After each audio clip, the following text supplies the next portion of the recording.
ओडिशा रे जन सरकार थिला केवे लोक मानकर पाके जाई हिसाब नहीं दे केवे लोक मानकर पाके जाई हिसाब करा देबे से फिर जे मुखिया थिले पूर्वतन मुख्यमंत्री लोक मानते केवे भेटू नहीं थिले ई सरकार आपण मानकर सरकार है आपण माने जाके बाजी छोड़ आपण मानकर आशीर्वाद मुझे सरकार है मुई किछि सम्यक कथा कहबी बाकी विस्तार भावे हमर राजस्व एवं विपर्य परिचालना मंत्री माननीय सुरेश दा आपन सामना के उपस्थापना करबे मुई खाली गुटे 100 दिन भितरे मिनिमम किछि काम जेंटा की गला 24-25 बरस भितरे ओडिसा रे नी हे कई सेटा ओडिसा रे ई मात्र 100 दिन भितरे जेन घटना माने हेते 2-3टा कथा खाली उल्लेख करबी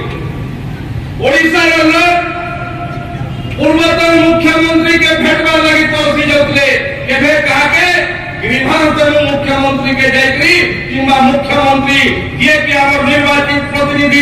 हमें जायकरी पांचटा कथा काम करे ओडिसा रे सेटा संभव नहीं थाई मुख्यमंत्री को दर्शन साधारण लोकन को कथा छाड़ी दो तांकर मंत्री माने एमएलए माने कई करतले जायकरी केंसी गुटे अधिकारी के भेट हेकि तांकर घर में पियन चपरासी के भेट हेकि पले उठले ओडिसा रे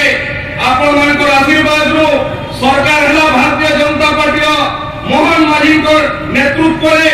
मुख्यमंत्री है मोहन माझी को नेतृत्व रे सरकार बनला सरकार बनबार शपथ लेबा आधा घंटा भितरे कैबिनेट बसला निष्पत्ति ग्रहण करला लोक सेवा भवन